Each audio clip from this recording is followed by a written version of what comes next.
ಎಲ್ರಿಗೂ ನಮಸ್ಕಾರ. ನಾನು ನಿಮ್ಮ ಡಿವಿಜಿ ವಾಯ್ಸ್ ಕರಿಯಪ್ಪ. ಇವತ್ತು ಈ ವರದಿಯನ್ನ ಕರ್ನಾಟಕದಲ್ಲಿರ್ತಕ್ಕಂಥ ಪ್ರತಿ KSRTC ಬಸ್ ಸ್ಟಾಪ್ನವರು, ಕಂಡಕ್ಟರು ಹಾಗೂ ಚಾಲಕರು ನೋಡ್ಲೇಬೇಕು. ಯಾಕೆ ಅಂತ ಹೇಳಿದ್ರೆ ನೀವು ಸಹ ಸಾರ್ವಜನಿಕರ ಹಣದಲ್ಲಿ ಜೀವನ ಮಾಡ್ತಾ ಇದ್ದೀರಾ.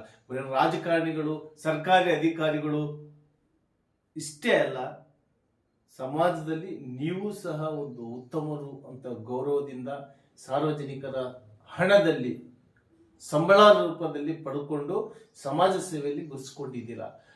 ಇದನ್ನ ನಾನು ಯಾಕೆ ಹೇಳ್ತಾ ಇದ್ದೀನಿ ಅಂತ ಹೇಳಿದ್ರೆ, ನಿನ್ನೆ ಕಾರ್ಯನಿರತ ಪತ್ರಕರ್ತರ ಸಂಘದ ಒಂದು ಸಮ್ಮೇಳನ ಇತ್ತು ತುಮಕೂರಲ್ಲಿ. ಹಾಗಾಗಿ ನಾನು KSRTC ಬಸ್ ಸ್ಟ್ಯಾಂಡ್ ಹೋಗಿದ್ದೆ. ಆ ಬಸ್ ಸ್ಟ್ಯಾಂಡ್ ಒಳಗಡೆ ಇರ್ತಕ್ಕಂಥ ಒಂದು ದೃಶ್ಯಾವಳಿಗಳನ್ನ ನೀವು ಹಂಗೆ ಪಕ್ಕದಲ್ಲಿ ನೋಡ್ತಾ ಹೋಗ್ತಾ ಇದ್ದೆ.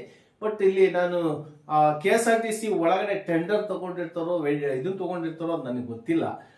ಆದ್ರೆ ನಾನು ಅವ್ರು ಎಲ್ಲರಿಗೂ ಏನ್ ಹೇಳಲಿಕ್ಕೆ ಇಷ್ಟಪಡ್ತೀನಿ ಅಂತ ಹೇಳಿದ್ರೆ, ಮಾನವೀಯತೆಯಿಂದ ಇರೋದಕ್ಕೆ ಪ್ರಯತ್ನ ಪಡಿ. ಉದಾಹರಣೆ ಕೊಡ್ತಾನೆವ, ಪೊಲೀಸ್ನ ಟ್ರಾಫಿಕ್ ಸ್ಟೇಷನ್ ಅಲ್ಲಿ ಹಿಡಿದ್ರು ಅಂತಂದ್ರೆ ಬಿಟ್ಬಿಡ್ತಾರ ಸರ್, ಹಂಗೆ ನಾವು ಅಂತಂದು ಹೇಳ್ತಾನೆವ. Useless man. ಪೊಲೀಸ್ಗಾದ್ರೂ ಅದೇ ಇರೋದು ವ್ಯಾಲ್ಯೂಡ್, ಅವ್ರಿಗಾದ್ರೂ ಅದೇ ಇರೋದು. ಬಟ್ ಅವ್ರು ಹೇಳುವಂತ ರೀತಿ ಇದೆಯಲ್ಲ, ಆ ರೀತಿ ತಿಳ್ಕೋಬೇಕು ಮೊದ್ಲು. ರೌಡಿ ತರ ವರ್ತನೆ ಮಾಡ್ತಾನವ. ಬಟ್ ಇಲ್ಲಿ ಹೇಳೋದು, ಪಬ್ಲಿಕ್ಗಿಂತ ಉತ್ತಮರು ಯಾರು ಇಲ್ಲ. Public is god. ಅವರೆಲ್ಲ ಇದ್ರೆ ನೀವು ನಾವು ಎಲ್ರು. ಬಟ್ ನಾವು ನಮ್ಮ ಸೇವೆ ಇಷ್ಟಪಟ್ಟು ನಮಗೆ ಕೊಡ್ತಾರೆ. ಬಟ್ ನಿಮಗೆ ತಿಂಗಳ ಇಷ್ಟು ಅಂತ ಸಂಬಳ ಕೊಡ್ತಾರೆ. ಇಷ್ಟೇ ಡಿಫ್ರೆನ್ಸು. ನಮಗೆ ನಮ್ಮ ಆಟಿಟ್ಯೂಡು, ನಾವು ಮಾಡ್ತಕ್ಕಂಥ ಕೆಲಸಗಳನ್ನ ಕಂಡು ನಮ್ಮ ಅಕೌಂಟಿಗೆ ಅಥವಾ ನಮಗೆ ಕೈಯಲ್ಲಿ ಅಥವಾ ನಮಗೆ ಇಷ್ಟು ಅಂತ ಅಮೌಂಟ್ ಕೊಡ್ತಾರೆ. ಯಾರು? ಪಬ್ಲಿಕ್. ಬಟ್ ನಿಮಗೆ ಸಂಬಳದ ರೂಪದಲ್ಲಿ ಕೊಡ್ತಾ ಇದ್ದಾರೆ. ಅದನ್ನ ಉಳಿಸ್ಕೊಂಡು ಹೋಗಿ ಮೊದಲು. KSRTC ಬಸ್ ಸ್ಟ್ಯಾಂಡ್ ಅಲ್ಲ, ಸರ್ಕಾರಿ ನೌಕರಿಯಲ್ಲಿ ಇರ್ತಕ್ಕಂಥ ಪ್ರತಿಯೊಬ್ರು ರಾಜಕಾರಣಿಗಳೇ, ನೀವು ಸಹ ಅರ್ಥ ಮಾಡ್ಕೋಬೇಕು. ನೀವು 50,000 60,000 ಇದ್ದಂತ ಸಂಬಳನ 2.5-3 ಲಕ್ಷ ಮಾಡ್ಕೊಂಡ್ರು ಸಮೇತ ಜನ ಇವತ್ತಿನವರೆಗೂ ಧ್ವನಿ ಎತ್ತಿಲ್ಲ. ನಾಳೆ ಆ ವಿಚಾರದ ಬಗ್ಗೆ ಧ್ವನಿ ಎತ್ತಬಾರದು ಅಂತ ಹೇಳಿದ್ರೆ ಗಾಂಚಲಿ ಬಿಟ್ಟು, ಸಮಾಜ ಸೇವೆ ಅಂದ್ರೇನು, ನೀವು ಯಾವುದಕ್ಕೋಸ್ಕರ ಬಂದಿದ್ದೀರಾ, ಸಮಾಜದಲ್ಲಿ ನಿಮ್ಮ ಕೆಲಸಗಳೇನು, ನಿಮ್ಮ ಕರ್ತವ್ಯಗಳೇನು ಅಂತ ತಿಳ್ಕೊಂಡು ಜನರಿಗೆ ಸಹಾಯದ ರೂಪದಲ್ಲಿ ಹೋಗಿ. ಯಾವ 4 ಜನ ಬಕೆಟ್ಗಳು ಇಟ್ಕೊಂಡ್ಬಿಟ್ಟು ಅವನು ಮಾತಾಡ್ತಾನೆ, ಇವನ್ ಮಾತಾಡ್ತಾನೆ, ಇಲ್ಲಿ ಯಾವನು ಡಾನಿಲ್ಲ. ಅವ್ರಿಗೆ ಅವನೇ ಡಾನ್. ಎಲ್ಲರೂ ತಲೆ ಕೆಟ್ಟು ಸಂಸಾರ ಎಲ್ಲ ಬಿಟ್ಟು ನಿಂತ್ಕೊಂಡ್ರೆ ಎಲ್ಲದೂ ನಿಂತ್ಕೊಂತಾರೆ. ಇವತ್ತು ಈ ಸಿನಿಮಾಗಳು ಸಹ ಅದೇ ರೀತಿಯಲ್ಲಿ ಬರ್ತಾ ಇದ್ದಾವೆ.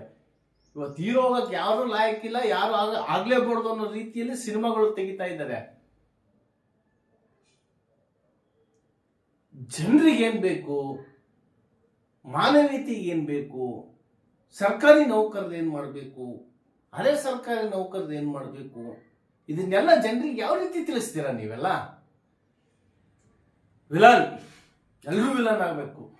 ಹೀರೋ ಯಾರಾಗಬೇಕು? ಹೀರೋ ಆದ್ರೆ ಸೆಂಟಿಮೆಂಟು ಲೈಫ್ ಲಾಂಗ್ ಹಾಗೆ ಇದ್ಬಿಡ್ತಾನೆ. ನಾನು ಹೇಳೋದು, KSRTC ಬಸ್ ಸ್ಟ್ಯಾಂಡ್ ಕರ್ನಾಟಕದಲ್ಲಿ ಇರ್ತಕ್ಕಂಥ ಎಲ್ಲ ಬಹಳ ಚೆನ್ನಾಗಿ ಕಟ್ಸಿಕೊಟ್ಟಿದ್ದೀರಾ.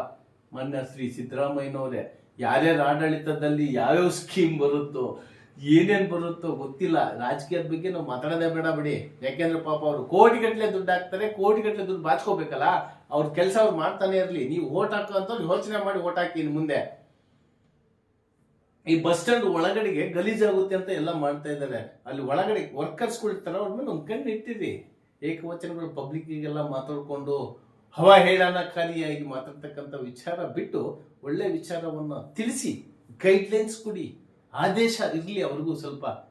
ಯಾರಾದ್ರೂ ಮುಖ ನೋಡ್ಬಿಟ್ಟು ಪಂಜೆ ಹಾಕ್ಯಂಬಂದ ತಕ್ಷಣನೇ, ಟೋಲ್ ಹಾಕ್ಯಂಬಂದ ತಕ್ಷಣನೇ, ಬಾಯಲ್ಲಿ ಎಲ್ಲಡಿಕೆ ಎದ್ದ ತಕ್ಷಣನೇ ಕೀಳಾಗಿ ನೋಡೋದ್ ಬಿಡಿ. ನಿನ್ನೆ ನಡೆದಂತ ಒಂದು ಘಟನೆ ಇದು, ನೀವೇ ನೋಡಿ. ಹೋದ್ರಿ ಅಂತಂದ್ರೆ ನಾವು ಫೈನ್ ಹಾಕ್ತಿವಿ ಅಂತ ಹೇಳ್ಬಿಡ್ರಿ. ವಾಶ್ರೂಮ್ ಇದೆ, ಅಲ್ಲಿಗೆ ಹೋಗ್ರಿ ಅಂತಂತ ಹೇಳ್ರಿ. ಮೇಡಮ್, ನೀವು ಒಂದು ಇದನ್ನ ಮಾಡಿ, ವಿಡಿಯೋ ಮಾಡಿ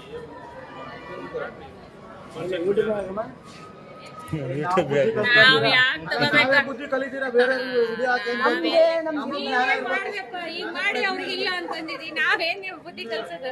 ಹಾ? ಸೋಷಿಯಲ್ ಮೀಡಿಯಾ ಬ್ರದರ್, ಇದು ಶೇರ್ ಮಾಡ್ತಾನೆ ಅದೇ ಉಗಿತಾರೆ. ಬಂದಿಲ್ಲ ಮೇಡಮ್, ನಾನು ತಪ್ಪಾಗಿದೆ, ನಾನು ತೊಳ್ಕೊಂತೀನಿ, ನೀವು ತೊಳ್ಕೊಳ್ಳಿ ಅಷ್ಟೇ. ನಂದು ತೊಳ್ಕೊಳ್ಳೋದು ಏನ್ ಹೇಳ್ತೀಯ ಮಗನೇ? ನಿಂದು ನೋಡ್ಕೊಂಡಿಲ್ಲ, ನಾನ್ ನಿಮ್ ಬಗ್ಗೆ ಹೇಳಕ್ ಬಂದಿಲ್ಲ. ಅಲ್ಲ, ನಂದೇ ತೊಳೆದ್ ನೀನ ಮಗನೇ, ನಿಂದಷ್ಟು ಮಾತಾಡ್ಕೋ. ಅಲ್ಲ, ನಾನ್ ಏನ್ ಹೇಳ್ತಾ ಇದ್ದೀನಿ ಬ್ರದರ್, ನೀನ್ ಬಾರಿ ದಿಮಾಕದಿಂದ ಮಾತಾಡ್ತೀಯ. ಹಾ, ಅಲ್ಲ ಉದ್ರಸ್ಕೊಂತಿ ಬಾಯಾಗಿನೋ ನೀನು. ಎಷ್ಟು ಮಾತಾಡೋದು? ನೀಟಾಗಿ ಮಾತಾಡ್ತಿಲ್ಲ ಯಾರಿಗಾರ? ಮನೆಯಿಂದ ಮಾತಾಡ್ತೀಯೇನೆ ನಿಮ್ಮ ಅಕ್ಕನ ತಾಯಿಗೆ? ಇಬ್ರು ನೋಡ್ರಿ.